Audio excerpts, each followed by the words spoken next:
Merci beaucoup, bonjour. Je vous remercie de votre présence. C'est notre 6e cours sur 8. Aujourd'hui, nous avons la chance d'accueillir Joe Manning de Yale, qui je vous présenterai après une brève pause qui suivra ma conférence.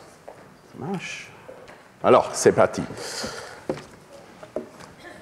L'agriculture et l'élevage ont vu le jour dans le croissant fertile, une vaste zone de terre verdoyante formant un arc qui s'étend du littoral oriental de la Méditerranée au plateau qui abrite les sources du Tigre et de l'Euphrate et aux vallées qui s'ouvrent sur le golfe Persique. La Syrie se trouve au centre de ce demi-cercle. Son système agricole dépend des précipitations locales, des eaux souterraines stockées et des eaux de ruissellement provenant des montagnes du sud de la Turquie. En général, la saison de pluie est en hiver, entre novembre et mars. Au cours de la dernière génération, la Syrie a connu 3 sécheresses. Le plus grave de ces sécheresses a commencé par de faibles précipitations au cours de l'hiver 2006-2007. La situation s'est aggravée lorsque les pluies ont de nouveau fait défaut l'année d'après, puis l'année suivante.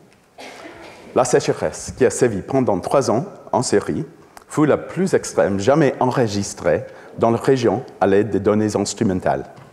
Selon un expert, il s'agit de la pire sécheresse de longue durée et de la plus grave série de mauvaises récoltes depuis le début des civilisations agricoles dans le croissant fertile il y a plusieurs millénaires. La sécheresse s'est soldée par la misère et le chaos. Les récoltes de blé furent particulièrement mauvaises. Le 3/4 des agriculteurs du nord-est du pays ayant perdu l'intégralité de leur culture. Le bétail fut décimé. La FAO estime que le pays a perdu la moitié de ses animaux de ferme. De plus, le bilan humain fut lourd. Les Nations Unies estiment que 800 000 personnes ont perdu la moyenne de subsistance à cause de la sécheresse. Des millions d'autres ont sombré dans l'extrême pauvreté. Par désespoir, les populations ont quitté les campagnes pour s'installer en ville, ne faisant qu'aggraver la pauvreté et la surpopulation des villes. Par ailleurs, les causes et les effets de la sécheresse ont été accentués par des politiques et des choix, par la mauvaise gouvernance et la myopie économique. Le régime bassiste, dirigé par Bachar al-Assad, avait encouragé les agriculteurs à consacrer leurs terres à la production de blé, gourmande en eau. Les nappes phréatiques existantes étaient épuisées. De plus, cette population était en pleine croissance, une croissance démographique rapide. Mais, en somme, il n'y avait tout bonnement plus d'eau. En mars 2011, on assista aux premières manifestations contre le gouvernement. Très vite, le régime d'al-Assad a répondu par une répression brutale. Les conditions étaient réunies. La guerre éclata. La guerre civile syrienne a commencé en 2012 et se poursuit encore aujourd'hui. On estime qu'elle a fait entre 500 000 et 600 000 victimes, ce qui en fait l'un des conflits les plus meurtriers de ce siècle. Il s'agit d'une crise humanitaire de grande ampleur, avec plus de 6 millions de personnes déplacées à l'extérieur du pays. Des centaines de sites du patrimoine culturel ont été endommagés ou entièrement détruits par les violences. Le pays reste fragmenté. L'infinie souffrance du peuple syrien est une tragédie humaine dont l'ampleur ne saurait se résumer à des chiffres. La guerre civile provoquée par la sécheresse en Syrie est l'exemple le plus évident du lien de causalité directe entre le changement climatique et les conflits.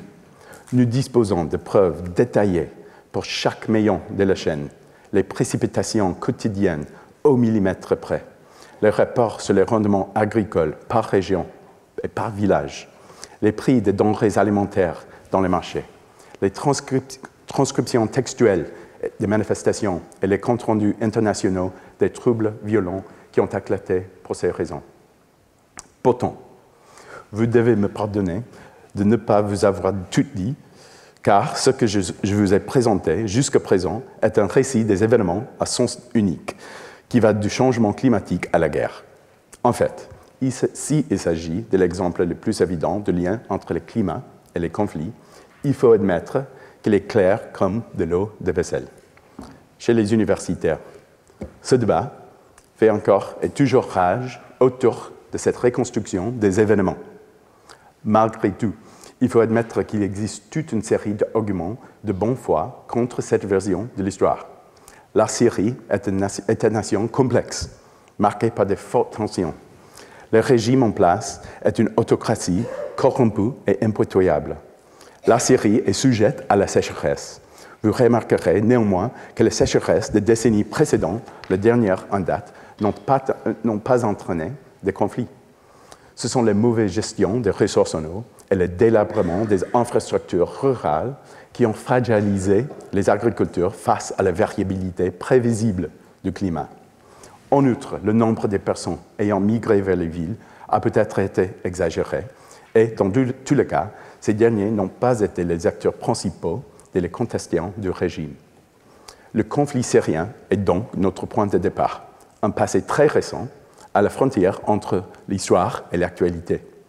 Ce point de départ nous rappelle la complexité du problème auquel nous sommes confrontés pour aborder le sujet d'aujourd'hui, à savoir le lien entre les changements climatiques et les conflits.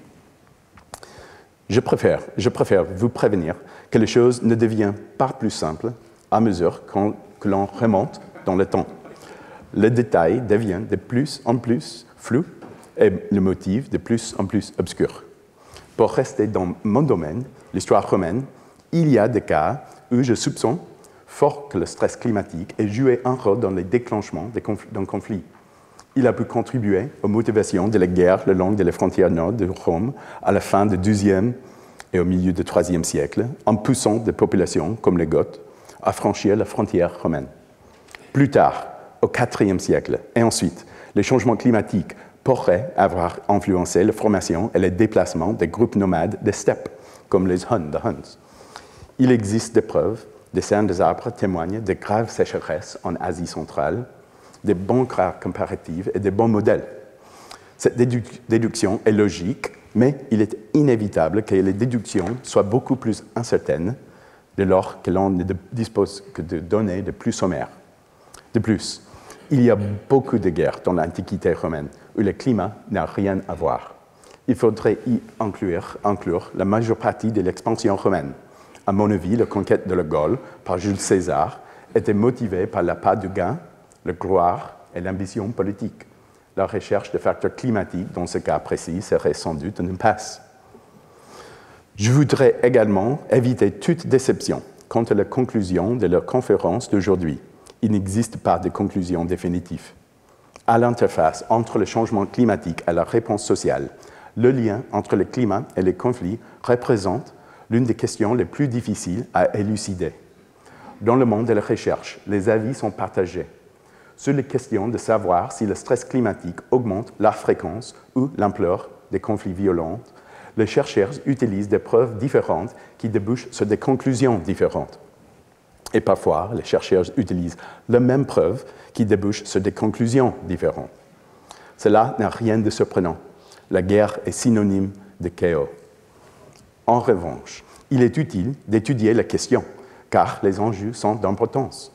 Même si les questions échappent à toute conclusion catégorique, il convient de faire le point sur ce que nous savons et ce que nous ignorons. Et comme toujours, le double objectif de notre sous-domaine, l'histoire du climat et de la société, est d'enrichir notre compréhension du passé et du présent. Nous pouvons tirer des leçons, y compris de nuances et de doutes, de la recherche sur le conflit récent dans notre étude du passé. En même temps, nous avons besoin d'une perspective historique plus longue pour comprendre le présent. Ce constat vaut tout particulièrement pour la guerre, pour laquelle les dernières décennies ne sont assurément pas représentatives de l'expérience humaine. En effet, nous avons vécu une anomalie, une longue période de paix entre les grandes puissances. Cela ne fait aucun doute. La grande question est de savoir si cette paix anormale entre grandes puissances peut se poursuivre plus ou moins perpétuellement. À cet égard, le changement climatique pourrait être lié à la réponse. La conférence d'aujourd'hui se concentre une fois de plus sur un thème général plutôt que sur un épisode précis, à savoir la relation entre le changement climatique et les conflits dans le passé. Alors que nous avons déjà abordé le thème de la famine et de la peste, ce n'est que de justice de passer au cavalier de l'apocalypse suivant, le cavalier de la guerre. Examinons l'évolution de l'apparition des conflits dans les rapports successifs du GIEC, qui est un bon jauge de l'évolution de l'état de connaissance scientifique. La question épineuse du changement climatique et des conflits met en lumière les forces et les faiblesses de l'épistémologie du GIEC. Le GIEC accorde une valeur prépondérante au consensus et à la probabilité. Consensus à probabilité. Ce rapport cherche à identifier les points sur lesquels l'opinion scientifique s'accorde et à prévoir les résultats les plus probables des actions entreprises. Il s'agit d'un cadre parfaitement logique, mais c'est un choix et il est sujet aux critiques. Concernant le lien entre le climat et les conflits, les rapports du GIEC reflètent le fait qu'il n'existe pas de consensus solide et qu'il est difficile de prévoir les conflits. Jusqu'à la fin des années 1990, les conflits n'étaient pas un thème majeur de la recherche sur le climat. Ce sujet était absent du premier rapport du GIEC. Dans la recherche universitaire, il y avait tout au plus 1 ou 2 articles par an sur ce sujet. Le 3e et 4e rapport d'évaluation évoquent davantage le terme conflit, datant respectivement de 2001-2007, même si ce sujet demeure encore très secondaire. Mais à partir de 2007 environ, on assiste à une explosion de recherches menées par des spécialistes de sciences sociales pour tenter de comprendre le lien entre le climat et les conflits, d'une manière plus rigoureuse et plus empirique. En résumé, il y a eu un effort pour asseoir la recherche sur les conflits climatiques sur des bases scientifiques solides. L'un des résultats est que le lien entre le changement climatique et les conflits est beaucoup plus important et visible dans les 5e et 6e rapports d'évaluation en 2014 et 2022. Toutefois, les conclusions sont devenues plus prudentes, car elles s'appuient sur un plus grand nombre de travaux évalués par des pairs et plus rigoureux. Le 5e rapport note que, dans certaines régions et dans certains contextes, comme chez les sociétés pauvres, ayant un passé de mauvaise gouvernance et étant confrontées à la rareté de ressources, le changement climatique est susceptible d'intensifier les mécanismes connus de conflit. La dégradation des ressources naturelles résultant à la fois de la surexploitation et du changement climatique contribuera à accroître les conflits liés à la répartition de ces ressources. Toutefois, dans l'ensemble, ce message prudent reflète bien l'état de la question. Quant au lien entre le climat et les conflits dans la littérature scientifique, le 5e rapport constate que certaines de ces études concluent à une relation faible, d'autres à l'absence de relation, et dans son ensemble, la recherche ne conclut pas à l'existence d'une relation positive forte entre le réchauffement et les conflits armés. Le 6e rapport, le plus récent, est tout aussi hésitant. La cause majeure de cette ambiguïté réside dans la nature même de la guerre. Sur ce point, même les historiens, et plus généralement les chercheurs en sciences sociales, ne peuvent se passer d'un peu de philosophie. Les plus grands théoriciens de la guerre, dont la nature chaotique et complexe les dépassait souvent, sont arrivés à la conclusion que la guerre ne peut se réduire à aucun principe ou règle générale. Le général prussien Karl von Clausewitz, dans son œuvre inachevée de la guerre, déclare que la guerre est la continuation de la politique par d'autres moyens, et assure sans ambiguïté que la guerre ne peut pas être décrite par des lois. Aucune formulation normative suffisamment universelle pour mériter le nom de loi ne peut être appliquée à l'évolution constante et à la diversité des phénomènes de la guerre. Von Clausewitz défendait la prédominance de la friction dans la guerre, les hasards, le bruit, l'entropie. Léon Tolstoï, dans le dernier des chapitres philosophiques de Guerre et paix, voit toute la problématique de la liberté humaine et du déterminisme à travers le prisme de la guerre. Et il conclut qu'il ne peut y avoir de régularité générale, des modèles prévisibles, de lois naturelles lorsqu'il s'agit de la guerre, en raison du pouvoir transcendant de la liberté et du libre arbitre des êtres humains. Si, Dans un millier d'années, un seul homme sur 1 million pouvait agir librement, c'est-à-dire comme il l'entendait. Il est évident qu'un seul acte libre de cet homme en violation des lois régissant de l'action humaine détruirait la possibilité de l'existence de toute loi pour l'ensemble de l'humanité. La guerre est une forme de violence organisée omniprésente dans l'histoire de l'humanité. La guerre n'est pas le thème le plus populaire pour les historiens universitaires. Du moins aux États-Unis, l'histoire de la guerre est un thème prépondérant pour l'histoire et les documentaires télévisés, mais elle est plutôt marginale dans les conférences universitaires. Et pourtant, la guerre est un thème central de l'histoire, en ce sens qu'elle a si souvent été décisive dans le passé, mais aussi dans la mesure où la guerre est historique, parce qu'elle évolue, tout comme l'organisation sociale, la technologie, les valeurs, etc. Pour apprécier la complexité des liens de causalité entre le stress environnemental et la violence, il peut s'avérer utile de comprendre les profondes racines évolutives des conflits ainsi que les dimensions aléatoires et sociales de la guerre. Le politologue norvégien Alvar Buag a décrit les manières dont les risques liés au changement climatique, phénomènes météorologiques extrêmes, sécheresse, inondations et autres, interagissent avec les systèmes humains pour créer des risques pour la paix. Une entreprise fort utile, à mon avis. Oh non, désolé. Voilà. Je vous propose d'examiner certaines des principales voies de causalité. Bon. La menace que le changement climatique fait peser sur la disponibilité des ressources est sans doute le plus évident. La concurrence pour des ressources qui se raréfient peut être la motivation des conflits les plus profondément enracinés. Par le passé, le changement climatique a eu un impact considérable sur la localisation et la productivité des terres agricoles, ainsi que des ressources en eau. Dans le passé comme aujourd'hui, les sécheresses ont poussé les éleveurs à entrer en conflit avec les agriculteurs sédentaires. Il y a de très bonnes raisons d'intégrer la variabilité climatique dans les histoires de groupes d'Asie centrale, des Huns et Mongols. Les conflits de ce type, qui portent directement sur les ressources de subsistance, restent importants aujourd'hui. L'exemple récent, le plus important, est peut-être le conflit de Darfour, en Soudan, qui a fait des centaines de milliers de morts en 16 ans et déplacé des millions de personnes. La diminution des précipitations et l'avancée du désert ont joué un rôle dans le déclenchement de la violence. Les agriculteurs et les éleveurs ont des intérêts divergents et, dans ce cas, ils appartiennent à des groupes ethniques différents. Selon Ban Ki-moon, alors secrétaire général des Nations Unies, presque toujours nous parlons du Darfour en usant d'une simplification militaire et politique forte commode. Un conflit ethnique opposant des milices arabes à des rebelles et des agriculteurs noirs. Pourtant, si l'on cherche les causes profondes, on découvre une dynamique plus complexe, il dit. Parmi les diverses causes sociales et politiques, le conflit du Darfour a commencé comme une crise écologique, résultant au moins en partie du changement climatique. Le bilan du conflit soudanais est effroyable, mais il reste l'exception plutôt que la règle.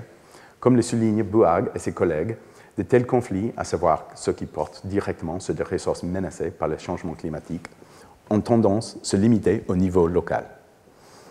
Une deuxième voie de causalité qu'ils identifient est la relation entre les risques climatiques et la perte des revenus ou la baisse du niveau de vie. Dans ce cas-ci, au lieu d'un conflit direct autour de la disparition des ressources telles que l'accès à l'eau, les effets économiques du changement climatique sont indirects, en réduisant la productivité économique, par exemple en diminuant le rendement agricole ou en limitant la capacité des gens à travailler à l'extérieur. Le changement climatique érode le bien-être d'une société. Qui rejette la faute sur le changement climatique ou non, les gens perdent confiance en leur gouvernement ou cherchent des solutions désespérées. L'importance de ce lien réside dans le fait qu'il peut expliquer pourquoi le changement climatique peut inciter même des pays relativement prospères à entrer en guerre. Même si les gens ne meurent pas directement de faim, si le niveau de vie diminue, ils peuvent être plus enclins à mener des politiques qui conduisent à la violence. Dans ce cas, le changement climatique est très probablement un facteur de stress agissant de concert avec de multiples autres causes, plutôt qu'un facteur dominant. Une troisième voie, étroitement liée aux deux autres, établit un lien entre les impacts climatiques et la sécurité alimentaire et les chocs de prix. Il s'agit du modèle syrien. Les mauvaises récoltes ont conduit à la faim et à l'instabilité. Cette voie peut susciter la violence entre les États ou la violence à l'intérieur des États, c'est-à-dire la guerre civile. On se souviendra de l'exemple de l'empereur romain Claude, qui a évité ses destins funestes en parvenant à fournir du pain aux habitants de Rome. On peut également penser à l'étude importante que j'ai évoquée dans ma leçon inaugurale, qui établissait un lien entre les épisodes de forçage volcanique et la violence sociale dans l'Égypte ptoléméique, dont l'auteur est ici. Dans ce cas, les anomalies climatiques à court terme ont provoqué l'absence de crues de Nil. Les pénuries alimentaires coïncident avec l'éclatement des conflits civils. Cependant, dans cette même étude, on constate, paradoxalement peut-être, que ces épisodes de stress climatique semblaient aussi réduire les guerres entre États de manière temporaire. Selon l'interprétation présentée dans l'étude, le stress climatique a entraîné une crise interne telle que les autorités ne songent pas à se livrer à des conquêtes et à des invasions en dehors de leurs frontières. Buag et ses homologues établissent un lien entre ces trois voies et la possibilité de migration de masse. La rareté de ressources, la baisse du niveau de vie et l'insécurité alimentaire peuvent être des puissants facteurs de mobilité involontaire. Bien entendu, le lien entre les changements climatiques et les migrations est une question extrêmement complexe. Il est certain que par le passé, le changement climatique a été un moteur de la mobilité, un facteur décisif dans les déplacements à grande échelle. Et ces migrations peuvent à leur tour déclencher des conflits, tout comme les conflits déclenchent également des migrations. Les changements climatiques futurs présentent d'autres risques pour le pays, qui étaient soit inexistants, soit sans importance pendant la majeure partie de l'histoire de l'humanité. Il n'est pas nécessaire de les examiner en détail aujourd'hui, mais si le fond de glace fait de l'Arctique un nouveau théâtre de rivalité entre grandes puissances, ou si les États-nations sont en désaccord sur le rôle approprié de la géo-ingénierie, c'est-à-dire la manipulation délibérée du climat de la planète, qui pourrait avoir des effets imprévisibles et inégaux, le changement climatique futur posera de tout nouveaux risques pour la paix. Tous ceux qui étudient les changements climatiques et les conflits s'empressent de souligner que les flèches de causalité pointent dans les deux sens. En d'autres termes, non seulement le changement climatique présente des risques pour la paix, mais la guerre exacerbe les causes et les effets du changement climatique, à la fois directement et indirectement. Les armées sont des grandes consommatrices d'énergie fossile. En outre, les sociétés en guerre sont beaucoup plus vulnérables aux dangers du changement climatique. Le chaos de la guerre limite la capacité des États à concentrer leur attention et leurs ressources sur le problème climatique. La destruction des infrastructures rend les sociétés plus vulnérables aux ravages de catastrophes environnementales. Demandons-nous maintenant comment un pays comme l'Ukraine pourrait réagir à une inondation ou à une sécheresse. Il en va de même pour la Palestine. Les grandes guerres de l'avenir pourraient affecter les réseaux électriques, le traitement et la gestion de l'eau, les réseaux d'approvisionnement en carburant, etc. Ces rétroactions pourraient s'effectuer dans les deux sens et en même temps. Le stress climatique déclencherait des conflits, réduisant la capacité à répondre aux défis climatiques. Cette dynamique peut contribuer à la transformation des conflits en guerre de plus grande envergure, un sujet sur lequel nous reviendrons. L'histoire ici peut nous fournir des exemples. Nous devrions sans doute imaginer qu'il y a eu une interaction de ce type entre le petit âge glaciaire et les guerres sanglantes du XVIIe siècle, contribuant à l'une des périodes les plus violentes de l'histoire de l'humanité. Nous disposons d'une carte de lien de causalité complexe entre les changements climatiques et les conflits. Je souhaite rappeler, une fois de plus, qu'il ne s'agit pas d'un portrait exhaustif des causes de la guerre, qui inclut une série de facteurs n'ayant rien à voir avec la variabilité et le stress de l'environnement. Le militarisme, le nationalisme, le préjugé ethnique, la cupidité et l'ambition de pouvoir sont souvent des motivations plus que suffisantes. Et généralement, les causes de la guerre sont multiples. Il en va de même pour les types de guerre. Dans cet exposé, je fais l'amalgame entre guerre civile et conflits interétatiques. Mais il existe des différences très importantes entre les deux. Et l'histoire du climat et de la société devra à terme être attentive aux différentes dynamiques de la violence collective au sein des États et entre les États. Qui révèle les éléments de preuve sur le rôle du changement climatique dans l'accentuation du risque de guerre et pourquoi est-il si difficile de résoudre la question de manière satisfaisante? La réponse est en partie incertaine parce que ce domaine d'études sur le climat et la société est très jeune. L'étude rigoureuse de l'interaction entre le changement climatique et les conflits n'existe que depuis une vingtaine d'années. Les méthodes, les données et les modèles sont encore en évolution. Dans ces circonstances, le pluralisme méthodologique est une bonne chose. Comme l'a souligné mon collègue Sam White ici, les méthodes qualitatives et quantitatives ont toutes deux leur place. Il nous faut des études de cas détaillées, adaptées aux particularités du contexte, qui nous aident à comprendre les mécanismes de l'impact. Mais cela ne suffit pas, et cette approche ne peut pas être considérée comme scientifique en soi. Elle doit être associée à la comparaison, à l'analyse quantitative, aux modèles qui permettent de mettre à l'épreuve les hypothèses. Nous pouvons diviser les études quantitatives existantes en deux catégories. Celles qui portent sur une période plus courte, remontant aux alentours de 1900, et celles qui portent sur une période plus longue, remontant à des centaines d'années, voire au début du millénaire. Les avantages et les inconvénients de chaque catégorie sont évidents.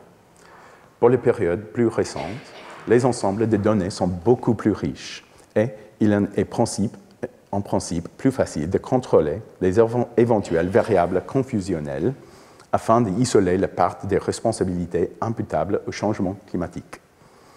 En outre, les parallèles avec le présent sont plus forts, puisque ces ensembles de données reflètent les sociétés industrielles et post-industrielles. Au cours du siècle dernier, c'est généralement un réchauffement anormal accompagné d'une sécheresse qui a provoqué un stress climatique, alors que dans le passé plus lointain, c'est un refroidissement rapide accompagné de transformations dans le cycle de l'eau qui a menacé la stabilité. Mais la série chronologique plus ancienne offre davantage potentiels qui compensent le caractère relativement rudimentaire. Compte tenu de la nature de la guerre, il se peut que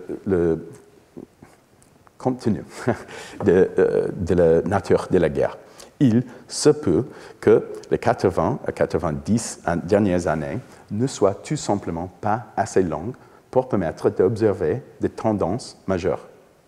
En outre, le climat du XXe siècle a été relativement clément dans le contexte de la variabilité de l'Holocène.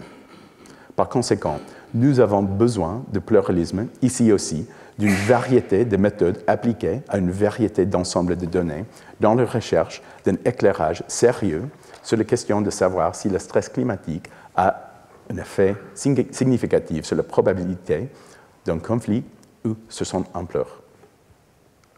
Récemment, la recherche a porté son attention sur les conflits en Afrique, qui présentent une grande diversité de facteurs géographiques et sociaux. De nombreuses sociétés africaines dépendent directement de l'agriculture pluviale. Une série d'études a examiné le rapport entre les précipitations et les températures et l'incidence des guerres civiles. Un premier groupe a trouvé des liens solides entre le changement climatique, dans ce cas un réchauffement anormal, le stress économique et les déclenchements d'un conflit. Marshall Burke et ses collègues ont affirmé que chaque augmentation de 1 degré de la température entraînait une augmentation de 4,5% des guerres civiles, un effet non négligeable et statistiquement significatif. Mais il s'est ensuivi d'une belle polémique académique à l'ancienne.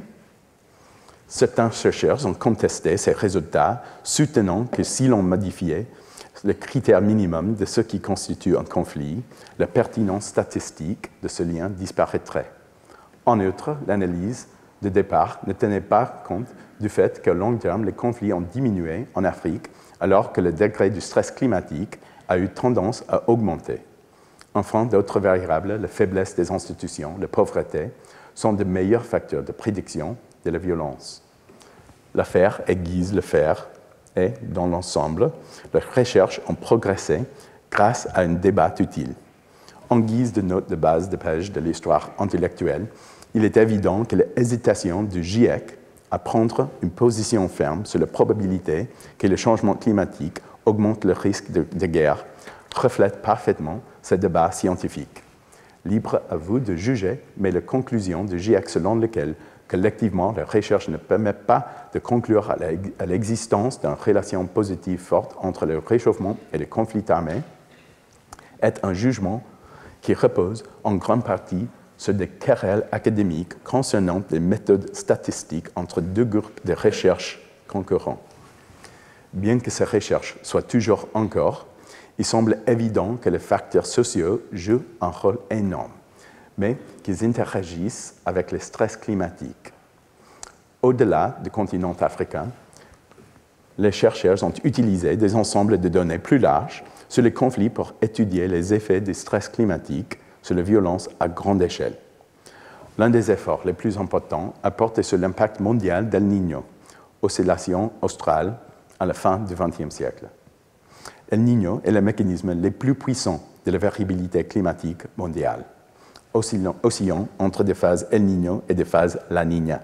Son nom, l'enfant, renvoie au fait que dans les phases d'El Niño, les eaux du Pacifique au large des côtes d'Amérique du Sud deviennent nettement plus chaudes autour de Noël, la saison de la naissance du petit garçon, alors El Niño.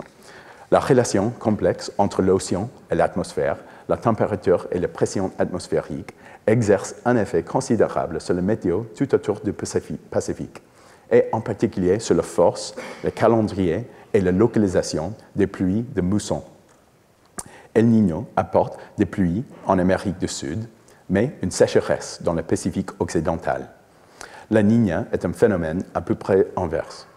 Il est important de noter que les effets d'El Niño sont les plus importants dans les régions tropicales et subtropicales du globe, tandis que l'impact sur les zones tempérées est beaucoup plus faible et plus irrégulier. Les historiens ont accordé une attention considérable à El Niño, dont les effets ont été retracés à la fois dans le passé récent et dans le passé lointain. El Niño a contribué avec le colonialisme à l'échec massif de moussons et à terribles sécheresses dans le sud de l'Asie dans les années 1890. Les années 1780 ont connu une série d'El Niño exceptionnellement forts avec des ramifications mondiales et ces tendances remontent jusqu'à l'Antiquité. Mais que disent les chiffres du XXe siècle? Solomon Zhang et ses collaborateurs ont examiné les données relatives aux guerres civiles entre 1950 et 2004. Ils ont utilisé la base de données Onset and Duration of Interstate Conflict, début et durée des conflits internes, développée de manière indépendante par l'Institut de recherche sur la paix d'Oslo. Un pays connaît un début de conflit si plus de 25 décès liés au combat survient au cours d'une année donnée dans le cadre d'un nouveau conflit. Le risque de conflit est mesuré proportionnellement au nombre de pays, ce qui est important puisque le nombre des États-nations souverains augmente considérablement au cours de cette période. Il distingue également deux groupes de pays, ceux qui sont plus exposés aux effets d'El Niño, à savoir les régions tropicales et subtropicales, et ceux qui sont le moins, en bleu. Dans le pays exposé aux effets d'El Niño, l'augmentation du risque de conflit est stupéfiante. Le risque de conflit en phase La Niña était d'environ 3%, alors qu'en phase d'El Niño, il a doublé pour atteindre 6%. En revanche, dans le pays tempéré, où l'influence d'El Niño est plus faible, aucun effet n'a été observé sur le risque de conflit civil, qui s'est maintenu à environ 2% pendant toute la durée de l'étude. L'équipe a contrôlé un certain nombre d'autres variables sorties du colonialisme, revenus, démographie, institutions politiques, et les effets d'El Niño sont restés significatifs. Comme ils le font remarquer à juste titre, les oscillations rapides à court terme associées à El Niño ne sont pas les mêmes que le changement à long terme de la température et ou de précipitations. Mais, dans l'ensemble, ce type de travail apporte un témoignage important sur le fait que les chocs climatiques peuvent interagir avec d'autres causes et motivations et ainsi augmenter le risque de conflit. L'avantage de ce type de travail est qu'il peut s'appuyer sur des données très riches. Les ensembles de données modernes sur les conflits permettent une quantification détaillée et fiable, jusqu'à l'estimation du nombre de victimes. Les ensembles de données climatiques modernes sont basés sur des relevés instrumentaux et permettent de définir avec précision les variables climatiques relatives. Dans le passé plus lointain, les données sont plus grossières et plus incertaines. Mais une perspective à long terme est essentielle et d'importantes recherches nous permettent de commencer. David Zheng et une équipe de chercheurs de Hong Kong ont été les premiers à utiliser des ensembles de données à long terme sur les conflits et le climat à la recherche de corrélations significatives. En 2006, ils ont publié un article examinant les effets du stress climatique sur 1000 ans d'histoire chinoise. Ils proposent un cadre néo-malthusien très simplifié. Sur le malthusianisme de base, une population croissante exerce une pression sur la capacité de charge des terres agricoles. Et lorsque les ressources sont limitées, les conflits sont plus probables, une sorte de contrôle de croissance démographique que Malthus appelait les obstacles répressifs. Dans le modèle, la capacité de charge n'est pas une caractéristique fixe, mais se déplace elle-même en fonction du changement climatique. Pour les données relatives aux conflits, ils utilisent un vaste ensemble de données sur l'incidence des guerres en Chine. Il y a eu 1672 guerres entre l'an 1000 et le début du XXe siècle.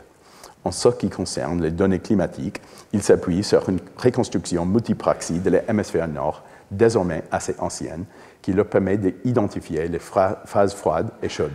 Même si ces données mériteraient d'être mises au jour, l'image globale reste la même. Ils ont également pu superposer des données sur la récolte pour les 170 dernières années de la période d'étude, ce qui est important car ils considèrent l'agriculture comme le mécanisme intermédiaire. L'incidence de la violence à grande échelle en Chine est très inégalement répartie au cours des derniers millénaires, avec une alternance de périodes de guerre et de la paix. Les phases d'effondrement et de changement dynastique, comme la transition Ming-Qing, ont été particulièrement violentes. Dans l'ensemble, les chercheurs ont constaté un lien très étroit entre les phases froides et les conflits. Pendant les phases froides, les guerres de toutes sortes étaient presque 50% plus probables en Chine. Le risque de rébellion était encore plus élevé, avec une augmentation de près de 100% pendant les phases froides. Bien entendu, il ne s'agit pas de dire que le refroidissement provoque universellement des guerres, alors que le réchauffement est bénéfique. Il s'agit plutôt de pressions sur les ressources induites par le climat qui ont souvent été provoquées par des facteurs solaires et volcaniques à la fin de l'Holocène et qui ont entraîné des tensions sociales. Les effets de la température ont été les plus faibles dans le sud de la Chine, qui est humide et subtropical. Les auteurs ont observé que les risques de conflit augmentaient le plus avec un décalage de 5 à 10 ans après un refroidissement important, de sorte que les réponses au stress et aux privations n'étaient pas immédiates, mais cumulatives. Cela suggère que les facteurs sociaux ont fourni une résilience, mais seulement jusqu'à un certain point. À long terme, la croissance démographique a accru la vulnérabilité au stress climatique. Cet article fait date et pose les jalons de l'étude des tendances à long terme du changement climatique et des conflits humains. L'année suivante, les mêmes chercheurs ont adapté le modèle à l'Europe et interrogent un ensemble de données similaires sur les conflits couvrant une période plus courte, de 1500 à 1800. Ils affirment avoir reproduit leurs conclusions, à savoir qu'il existe une corrélation entre un refroidissement soudain et les crises et les conflits. Proposant une sorte d'histoire climatique néo-malthusienne des conflits, ils affirment à nouveau que les changements dans la production agricole représentent les mécanismes majeurs. Cette période couvre la phase la plus sévère du petit âge glaciaire et constitue essentiellement un parallèle statistique aux études qualitatives très fournies de l'historien Jeffrey Parker sur cette période, sur lequel nous reviendrons plus en détail la semaine prochaine. Publié en 2010 dans la revue Climatic Change, l'analyse quantitative la plus longue pour l'Europe a été réalisé par Richard Tol et Sebastian Wagner. Malheureusement, l'ensemble de données qu'ils ont utilisées pour les conflits en Europe depuis l'an 1000 est un site web qui a disparu. Il était informatif, mais pas suffisamment rigoureux. En outre, ces chercheurs ne contrôlent pas la taille de la population ou le nombre de pays. Et idéalement, le taux de conflit devrait être normalisé par rapport à la croissance des références du nombre de personnes et du nombre d'États. Néanmoins, leurs conclusions restent globalement convaincantes, même si l'étude demande à être analysée plus en profondeur. Comme le groupe de Zheng, cette étude utilise des reconstructions multipraxies des températures et des précipitations. Plusieurs tendances remarquables s'en dégagent. Tout d'abord, les variables climatiques pertinentes ne sont pas les mêmes partout. Dans le nord de l'Europe, le refroidissement était davantage associé au conflit, tandis que dans le sud-est, c'était le réchauffement qui l'était. La conclusion la plus importante, cependant, est que la nature de lien entre le climat et la guerre change au fil du temps. En fait, il s'agit de la principale conclusion de l'article et, bien qu'elle soit la plus probable, il serait extrêmement utile de tester ces conclusions à la lumière de meilleures données sur les conflits et des séries chronologiques paléoclimatiques révisées. Comment ce lien évolue-t-il? En substance, l'étude met en évidence deux périodes distinctes, avec un changement radical au milieu du XVIIIe siècle. Avant 1750 environ, il existe réellement une corrélation entre le stress climatique et les conflits en Europe. Après 1750 environ, la corrélation est presque zéro. Presque zéro. En d'autres termes, dans l'Europe prémoderne, le climat était probablement un facteur causal parmi les autres, qui contribuait au risque de conflit. Dans l'Europe moderne, au cours des 300 dernières années, ce lien de causalité s'est considérablement affaibli. Tol et Wagner interprètent principalement ce phénomène selon le principe néo-malthusien. Dans l'Ancien Régime, les sociétés européennes vivaient à la limite de la subsistance malthusienne. Le stress climatique entraînait de mauvaises récoltes et des pénuries alimentaires, ce qui poussait les États à entrer en conflit. Mais au XVIIIe siècle, les progrès économiques ont commencé à transformer l'Europe. La révolution agricole a dopé les rendements. La croissance des marchés a permis d'atténuer les pénuries. De nouvelles lois sur la protection sociale mettent les populations à l'abri des pires souffrances. Il s'agit là d'une interprétation convaincante, mais s'inscrit dans le droit fil des éléments que nous avons examinés dans la première conférence consacrée à la résilience. Si vous vous souvenez bien, le XVIIIe siècle a marqué un tournant. Oui, c'est ça. Un tournant dans l'histoire de la famine en Europe. C'est bien simple, après les terribles souffrances des années 1690, plus jamais les populations de l'Europe occidentale, même en France, n'ont souffert de famines de la même ampleur qui avait entraîné un véritable hécatombe. Il est remarquable que le lien entre le climat et les conflits en Europe semble changer précisément au cours de la même période que le lien entre le climat et les grandes famines. Les causes sont essentiellement les mêmes. Comme précédemment, nous serions tentés d'invoquer la conjonction de la chance et de mon choix. La clémence du climat du XVIIIe siècle est un fait généralement sous-estimé de l'histoire mondiale. Les historiens du climat et de la société préfèrent souvent d'étudier les périodes de crise et de catastrophes. Ils aiment les sujets tels que l'effondrement de l'Empire romain, par exemple. Les phases de stabilité climatique sont moins glorieuses. Mais le XVIIIe siècle a été l'une de ces phases, non sans exception, bien sûr, avec notamment quelques années glaciales dans les années 1740, mais en même temps, la stabilité du climat du XVIIIe siècle n'était que la toile de fond, la matière première à partir de laquelle les hommes ont bâti leur propre destin. Les améliorations technologiques et les choix institutionnels ont libéré les hommes de la misère malthusienne. L'évolution des valeurs et de l'affectif a également joué un rôle important. la tolérance religieuse, peut-être même les Lumières.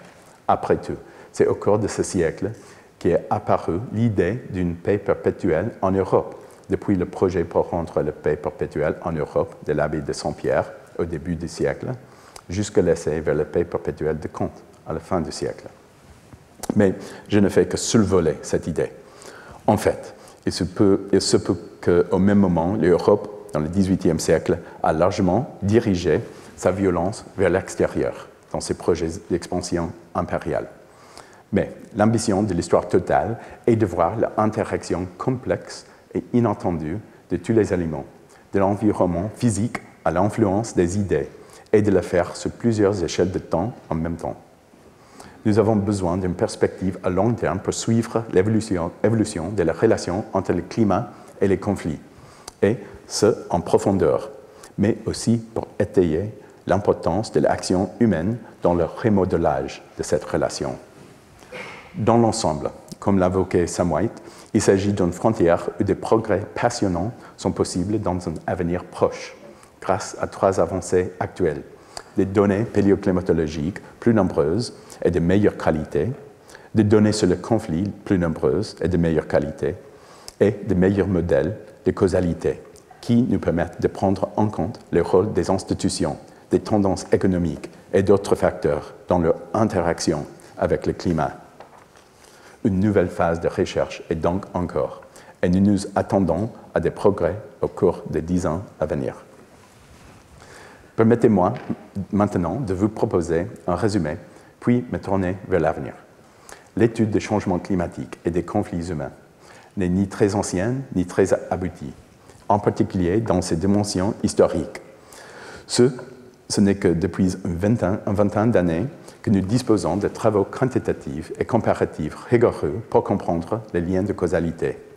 De plus, le sujet fait polémique dans ce domaine. S'il existe un consensus, c'est qu'il y a une certaine relation entre le stress climatique et la probabilité de conflit, mais que ce lien est modéré et dépend beaucoup du contexte. Il est important de comprendre les voies de causalité. Le changement climatique peut déclencher des conflits autour de ressources en voie de disparition. Il peut nuire au bien-être de l'homme et encourager les comportements violents et peut produire des chocs sur la sécurité alimentaire et entraîner une rébellion ou un conflit. Mais la prudence du GIEC sur cette question reflète fidèlement l'état de nos connaissances. Je constate que l'on se garde de brosser un tableau sinistre et apocalyptique d'un monde dystopique marqué par des migrations incontrôlées et des États-nations modernes dotés d'armes modernes se livrant une bataille hobbesienne pour l'eau, le carburant ou les terres rares. En effet, cela relève des cauchemars et des films américains à gros budget. Il existe un consensus sur le fait que l'effet de causalité est particulièrement significatif dans la direction opposée, à savoir que la guerre rend difficile la gestion des effets du changement climatique. Cela effraie au sein des États à tous les niveaux de développement économique. Il s'agit également d'un défi pour l'ordre international, alors que l'humanité est confrontée au plus grand problème d'action collective globale de son histoire. Cependant, avant toute chose, nous devons souligner que nous avons encore beaucoup à apprendre. L'humilité est de mise. Il existe encore un énorme déficit de recherche sur l'histoire du changement climatique et des conflits. Je pense que dans 5 à 10 ans, cette partie du domaine aura beaucoup évolué et que les recherches actuelles sembleront primitives, comme le sont souvent les travaux des pionniers. Lorsque nous nous penchons sur les questions du climat et des conflits, je nous invite à adopter une vision à long terme et à considérer le passé lointain de l'humanité comme un témoignage de ce qui peut arriver et de ce qui ne devrait pas arriver. J'ai fait allusion au fait que nous vivons une anomalie, ce que l'on appelle parfois la longue paix, caractérisée par l'absence de guerre entre grandes puissances et le déclin des conflits. Aujourd'hui, bien sûr, cette paix semble être très fragile. Et c'est normal. Lewis Fry Richardson, polymathe anglais, fut l'un des plus grands penseurs de la guerre du siècle dernier. À partir de données brutes dont il disposait, il a observé que l'intensification des guerres dans l'histoire de l'humanité suivait un schéma très particulier. L'intensité de la guerre, mesurée par le nombre de morts, reflète ce que l'on appelle une distribution en loi de puissance, et non une distribution normale. Ces idées ont été validées à maintes reprises par des données bien plus sophistiquées. Cette observation est fondamentale. La guerre est un phénomène étrange. Par opposition, la taille moyenne d'un être humain, par exemple, est distribuée selon une loi normale. On peut dire, en toute logique, que l'homme moyenne mesure 170 cm.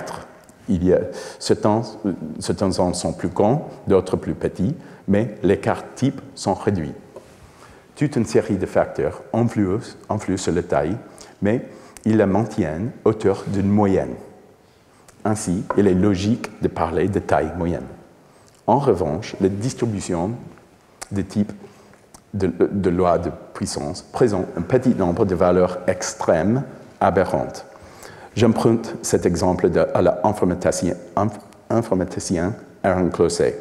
Mais si la taille des hommes suivait une distribution en loi de puissance, il y aurait en Amérique 10 000 hommes aussi grands qu'une girafe et un seul Américain plus grand que le Tour Eiffel. En fait, l'ampleur des conflits est répartie de la même manière. Dans un monde où il y a beaucoup de conflits de la taille d'un homme, il y en a qui sont de la taille d'une girafe et de temps en temps, il y en a un qui est aussi grand que le Tour Eiffel.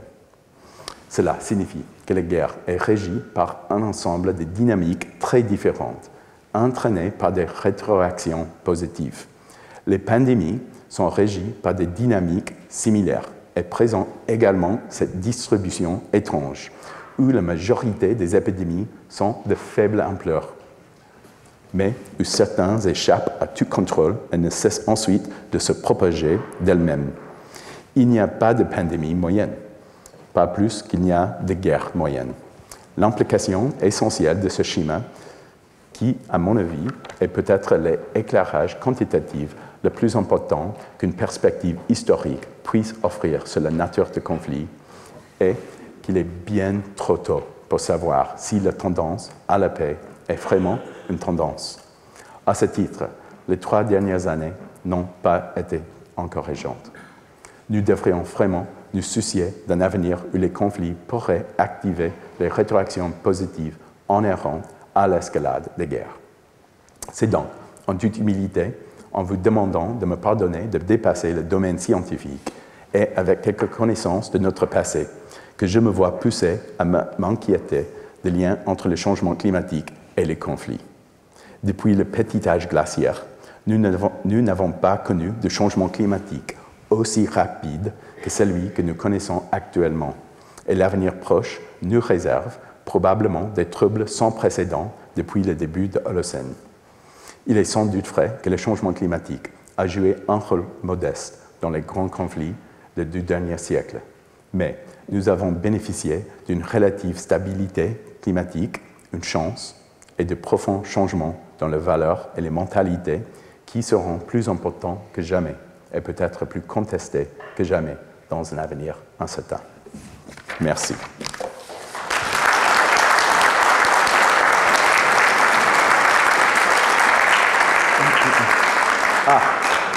OK. Je m'excuse parce que j'ai oublié de pousser le bouton, mais le dernier diapo, là. OK, 5 minutes.